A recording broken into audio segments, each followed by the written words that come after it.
அனைவருக்கும் வணக்கம். Welcome to every one of you for learning this by thought English. இன்னைக்கு நம்ம அடுத்த லெவல் ஆஃப் இங்கிலீஷ் லேர்னிங் போகிறோம். First level 1, level 2, level 3. இப்போ இது வந்து லெவல் 4 நினைக்கிறேன். இது என்ன தெரியும் இல்லையா? இப்போ நம்ம படிக்கிறது வந்து கனெக்டிவ்ஸ் அண்ட் கண்டினியூட்டிவ்ஸ். இப்போ இது வரைக்கும் கிராமட்டிக்கலாக ஒரு சென்டென்ஸ் எப்படி அமைக்கிறது, மாடல் நினைவுபூர்வமாக எப்படி ஒரு சென்டென்ஸ் அமைக்கிறது, அது மாதிரி பல விதமான சென்டென்ஸை நம்ம அமைக்க இது வரைக்கும் நம்ம கற்றுக்கிட்டோம். இப்போ ஒரு சிங்கிள் சென்டென்ஸ் அமைக்கிறது வந்து we are experts. Even by your learning also, you are also confident that you could do a single sentence perfectly. Okay. இப்போ என்ன பண்ணுறோன்னு சொன்னால் இரண்டு சென்டென்ஸை நம்ம இணைச்சிக்கூடாது. இதில் நான் ஒரு C25 அந்த C25னா ஏற்கனவே 25 விதங்களில் நம்ம வந்து வாக்கியங்களை கனெக்ட் பண்ணலாம். இதில் ஒரு 4-5 மாத்திரம் நான் உங்களுக்கு சொல்லித்தரேன். எனக்கு எல்லாத்தையும் சொல்லித்தரதுக்கு வந்து actually we don't find time. I don't know how far it is possible for us. But ஒரு 4 அல்லது 5 கனெக்டிவ் வாக்கியங்களை இணைக்கிற முறையை நான் உங்களுக்கு சொல்லித்தரேன். முதல்ல நான் என்னன்னு தெரியா, கனெக்டிவ்ஸ் அண்ட் கண்டினியூட்டிவ்ஸ்னால் என்ன அர்த்தம்? கனெக்டிவ்ஸ்னால் என்ன அர்த்தம்? 2 வாக்கியங்களை இணைக்கிறது. அதே சமயத்தில் அதே வாக்கியங்களை இணைச்சி ஒரு பெரிய பேராகிராஃபாக கூட அமைக்கலாம். ஒரு சென்டென்ஸை ஒரு பேராகிராஃப் ஆகலாம் இங்கிலீஷில் பொறுத்தவரை. அது மாதிரி இது கண்டினியூஸ். அதுக்கு நிறைய ப்ரப்போசிஷன்ஸ் நம்ம படிச்சிருக்கிற ஏற்கனவே. நீங்கள் அதை திரும்பி பார்த்தா உங்களுக்கு அது புரியும். இப்போ நான் முதல்ல என்ன செய்யணும்னா, கனெக்டிங் த பர்பஸ், இதற்கே காரணம். ஒரு காரணத்தை எப்படி இணைக்கிறது? நம்ம பள்ளிக்கூடத்துக்கு போகிறோம், படிக்கிறதுக்காக போகிறோம். இதை தமிழில் சொல்லும்போது பள்ளிக்கூடத்துக்கு போகிறோம் படிக்கிறதுக்காக அப்படின்னு சொல்கிறதில்ல, படிக்கிறதுக்காகத்தான் பள்ளிக்கூடத்துக்கு போகிறோம். காரணத்தை முதல்ல சொல்லி அதுக்கப்புறம் அந்த மெயின் வாக்கியம் சொல்லணும். பள்ளிக்கூடத்துக்கு போகிறது மெயின் வாக்கியம், பள்ளிக்கூடத்துக்கு படிப்பதற்காகங்கிறது காரண வாக்கியம். அதை முதல்ல சொல்லி அப்போது அதை இணைக்கிறது. அது எப்படியெல்லாம் இணைக்கலாங்கிறதுக்கு ஒரு வார்த்தை நமக்கு தெரிஞ்சாலே போதும். ஆனால் நான் இங்கே வந்து ஏற்கனவே ஒரு 6-7 வார்த்தை நான் கொடுத்துருக்கேன். அந்த 7 வார்த்தைகளையும் எப்படி இணைக்கிறதுன்னு நான் சொல்லித்தருவேன். அதில் வந்து for your option you can take 1. ஏதாவது ஒன்றை எடுத்துக்கூட நீங்கள் அதை கற்றுக்கிட்டாலே போதும், according to your interest and to your level of learning. அப்படி இல்லைன்னு சொன்னால் நான் இப்படி இது ஒரு புஸ்தகம், நான் எழுதின புஸ்தகம் தான். இதில் வந்து ஒரு காரணத்தை இணைக்கிறதுக்கு ஏறக்குறைய ஒரு 50 விதமான கனெக்டிவ்ஸ் நான் கொடுத்துருக்கேன். கனெக்டிவ்ஸ்னால் இணைப்புச்சொல். இப்போ இதில் நம்ம படிக்க போகிறது வந்து இணைப்புச்சொல். இதுக்கு முந்தின பாடத்தில் நம்ம படித்தது வந்து மோடல், தெரியுதா? மைண்ட் வேர்ட்ஸ்ன்னு சொல்கிறது, அதாவது மனதை குறிக்கக்கூடிய வார்த்தை. இதில் வந்து இணைக்கக்கூடிய வார்த்தை வாக்கியங்கள். ஓகே, இப்போ பாருங்க. இப்போ ஆங்கிலம் கற்பதால் மகிழ் அடைகிறேன். நல்லா கவனிச்சுக்கங்க. இப்போ நான் மகிழ்ச்சியாக இருக்கிறேன், அதான் மெயினான வாக்கியம். என்ன காரணத்தினால? ஆங்கிலம் கற்பதால். இப்போ உங்களுக்கு வந்து நீங்கள் முதல்ல என்ன செய்யணும், இதை படிக்கிறதுக்கு போனால இதே மாதிரி காரணம் சொல்லி தமிழில் அந்த வாக்கியங்கள் நீங்கள் பயிற்சி பண்ணணும். சரி, தமிழ் இல்லாமல் ஆங்கிலத்துக்குள்ளே நுழைய முடியாது. ஏன் அப்படின்னு சொன்னால், நம்ம நினைக்கிறதெல்லாம் தமிழில் தான் நினைக்கணும், தாய்மொழியில தான் நினைக்க முடியும். எந்த மொழியை சார்ந்தவங்க இருந்தாலும் தாய்மொழியிலேருந்து தான் இன்னொரு மொழிக்கு நம்ம போக முடியும். அதான் வந்து ஒரு கரெக்ட் ப்ரொசீஜர். எடுத்த உடனே நான் அடுத்த மொழியை நான் பேசுகிறேன், அதை கற்றுக்கிட்டேன்னு சொன்னால் தட் இஸ் டோட்டலி இம்பாசிபிள். அது வந்து ஒரு சிஸ்டமேட்டிக் லேர்னிங் இல்லை. Perhaps it is by heart learning சொல்லலாம். மனப்பாடம் பண்ணி ஒரு மொழியை கற்றுக்கலாம். நம்ம படிக்கிறது வந்து பை தாட். அப்போ பை தாட்னு சொன்னால் சரி, தாய்மொழி மூலமாகத்தான் நம்ம ஆங்கிலத்துக்குள்ள நுழைய முடியும். It is not a translation, but it is transcreation சொல்லுவோம்.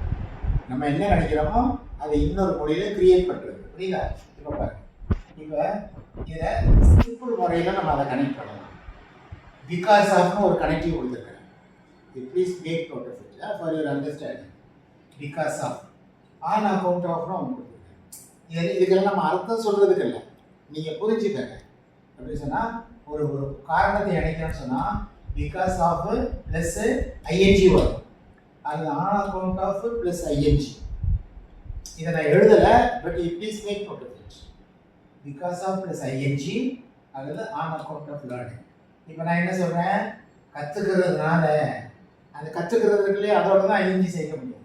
அப்போ பிகாஸ் ஆஃப் லேர்னிங் இங்கிலீஷ் நான் காரணத்தை சொல்லுறேன். பிகாஸ் ஆஃப் லேர்னிங் இங்கிலீஷ் அப்புறம் ப்ளஸ் போட்டு தான் main sentence I am happy, அதனால தான் நான் சந்தோஷமாக இருக்கிறேன். On account of learning English I am happy. பிகாஸாகவும் போடலாம், ஆன் அக்கௌண்ட்டாகவும் போடலாம்.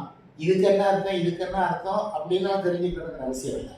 அர்த்தப்படுத்தும் போது அது நம்ம தாய்மொழியில் வெவ்வேறு வார்த்தைகளை நம்ம பயன்படுத்தினா அதை தெளிவுபடுத்தவும் முடியாது. பட் இதை ஒரு ஒரு ஒரு ஒரு ப்ரிசைஸாக இதை நீங்கள் தெரிஞ்சுக்காங்க. அப்போ இது பேர் சிம்பிள் கனெக்டிவ்ஸ். நம்ம ஒரு காரணத்தை சொல்கிறதுக்கு சிம்பிள் கனெக்டிவ்ஸ் நான் 2 தான் கொடுத்துருக்கேன். இந்த புத்தகத்துக்குள்ளே போனீங்கன்னா அதில் வந்து நிறைய கனெக்டிவ்ஸ் கொடுத்துருக்கேன். To elaborate your learning, to enrich your learning, you can go through this book. இந்த புத்தகம் வந்து உங்களுக்கு ரொம்ப உதவியாக இருக்கும். பார்த்துக்கோங்க. பாருங்கள், பிகாஸ் ஆஃப் லேர்னிங் இங்கிலீஷ் அல்லது on account of learning English ஒரு கமா போட்டேன் அந்த இடத்துல. ஸோ இந்த கமா தான் ப்ளஸ் போட்டேன். ஐ ஆம் ஹாப்பி. சரி, இதை காம்ப்ளெக்ஸ் கனெக்டிவ்னு சொல்கிறேன். நல்லா கவனிச்சுக்காங்க. இதுக்கு பேர் சிம்பிள் கனெக்டிவ், இது வந்து காம்ப்ளெக்ஸ் கனெக்டிவ். இதில் 2ல் எது ஒன்றையும் நீங்கள் பயன்படுத்தலாம் இந்த முறையில். இப்போ காம்ப்ளெக்ஸ் கனெக்டிவ் என்ன கொடுத்துருக்கேன்னா பிகாஸ் கொடுத்துருக்கேன். 3 கனெக்டிவ் கொடுத்துருக்கேன். Because, since, as. கவனிச்சுக்கோங்க. இதை 3ல் எதை வேணாலும் நீங்கள் போட்டு பேசலாம். ஆனால் இந்த கனெக்டிவை நீங்கள் யூஸ் பண்ணும்போது சப்ஜெக்ட் வர்ப் வரணும். எப்படியா கன்ஜங்ஷன் சப்ஜெக்ட் வர்ப் வரும். யாரு கற்றுக்க என்ன பாருங்க, இந்த இங்கே கொடுத்துருக்கு சின்ன ப்ராக்கெட்ல. இப்போ நான் எப்படி கொடுத்துருக்கேன் பாருங்க. இது பிகாஸ் ஆஃப், இது வேற, இது பிகாஸ், அது வேற, இது வேற. இது 2ஐயும் கன்ஃபியூஸ் பண்ணிடாதீங்க. அப்போ பிகாஸ் வந்தால் பிகாஸ் ஐ லேர்ன் இங்கிலீஷ். யார் கற்றுக்கிறது? நான் சப்ஜெக்ட். இது வந்து வரணும். அப்போ ஒரு காம்ப்ளெக்ஸ் கனெக்டிவிட்டி அந்த கன்ஜங்ஷனோட சப்ஜெக்டும் வர்பு வரணும். கன்ஜங்ஷன் எடுத்து சப்ஜெக்டும் வர்பு வரணும். இங்கே கன்ஜங்ஷன் எடுத்து அந்த ஐஎன்ஜி வரணும். புரியுதா? பார்ட்டிசிபிள்னு சொல்கிறது. அதே மாதிரி சின்ஸ் ஐ லேர்ன் இங்கிலீஷ், பிகாஸ்க்கு பதிலாக சின்ஸும் போடலாம். பிகாஸ் ஆஃப் இல்லை, சின்ஸ் ஐ லேர்ன் இங்கிலீஷ். அப்போ என்ன அர்த்தம்? இங்கிலீஷ் கற்றுக்கிற காரணத்தினால ஐ ஆம் ஹாப்பி. இந்த அதே மாதிரி அஸும் போடணும். As I learn English I am happy. இப்போ பாருங்க, அப்போ சிம்பிள் வே ஆஃப் கனெக்டிங்க்கு நான் 3 கொடுத்துருக்குறேன். Because, since, as. இது போல நிறைய கனெக்டிவ்ஸ் இருக்குது. அப்போ அதையெல்லாம் நான் சொல்லி கொடுத்து போனோன்னா நம்ம இதை ஃபினிஷ் பண்ண முடியாது. புரியுதா? உங்களுக்கு போர் அடிச்சு போயிடும் நிறைய. அதனால ரொம்ப ஒரு ஒரு ஒரு பின் பாயிண்ட்டாக ஒரு லிமிட்டடாக நம்ம கற்றுக் கொடுப்போம். ஆனால் புரிதல் ரொம்ப முக்கியம். பாருங்கள், இப்போ நான் உங்களுக்கு எத்தனை கனெக்டிவ்ஸ் கொடுத்துருக்கேன். பிகாஸாக போட்டு சொன்னால் எப்படி பண்ணுவோம், ஆன் அக்கௌண்ட்டாக போட்டால் எப்படி போடணும், பிகாஸ் போட்டால் எப்படி வாக்கியத்தை அமைக்கணும், சின்ஸ் ஆஸ் போட்டால் எப்படி வாக்கியத்தை அமைக்கணும். சரி, இப்போ காம்ப்ளெக்ஸ். அதுக்கப்புறம் பாருங்களேன், காம்பவுண்டு கனெக்டிவ்னு சொல்லி. காம்பவுண்ட்னா என்ன அர்த்தம்? இணைக்கிறது 2. அப்போ இந்த காம்பவுண்ட் கனெக்டிவ்க்கு நான் 3 கொடுத்துருக்கேன். ஸோ புரியுதா? தேர்ஃபோர். இன்னும் இதுக்கு நிறைய இருக்குது. ஸோ அண்ட் ஸோ அது நிறைய சொல்லிகிட்டே போகிறேன். அண்டு அதனால இதுக்கு நான் இந்த 2 மாத்திரம் சூஸ் பண்ணுறேன். அப்போ இந்த காம்பவுண்ட் கனெக்டிவ் சொல்லும்போது முதல்ல ஒரு சென்டென்ஸு, காரணம், அப்புறம் சென்டென்ஸு, 2க்கு நடுவில் தான் அது வரும்.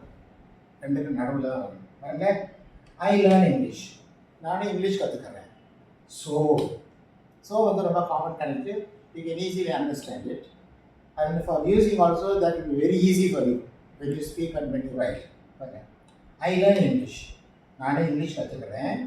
ஸோ ஆகையினால ஐ ஆம் ஹாப்பி. இந்த மெயின் சென்டென்ஸ் என்றைக்கு மாறாது. இந்த காரணத்தை சொல்கிறதுக்கு மாத்திரம்தான் நான் அதை வந்து பல வெரைட்டி நான் கொடுத்துருக்கிறேன். Simple variety. நான் மறுபடியும் ஜஸ்ட் ரீகாப்சுலேட் கவனிச்சிக்கங்க. ஸோ காரணத்தை சொல்கிறதுக்கு சிம்பிள் கனெக்டிவ்ஸ் என்ன? Because of, on account of, plus I N G. Because of learning English, I am happy. On account of learning English, I am happy. சரி, இதை உங்களுக்கு இதில் சொல்ல முடியலைன்னு வச்சுக்கோங்களேன். ஒரு வெரைட்டி இருக்குது. Just to create a style in your dealings. அப்போது இதையும் யூஸ் பண்ணிக்கலாம். அதுக்கு வந்து காம்ப்ளெக்ஸ் ஹேண்டில் பண்ணிங்கன்னா because I learn English subject வரும். Since I learn English, as I learn English I am happy. சரி, இதை இதில் சொல்ல வேணாம். ஒரு 5-6 சென்டென்ஸ் நிறைய சென்டென்ஸ் இருக்கும்போது ஒன்று இந்த ஸ்டைலில், இன்னொன்று இந்த ஸ்டைலில், இன்னொன்று இந்த ஸ்டைல் கொண்டு வரலாம்.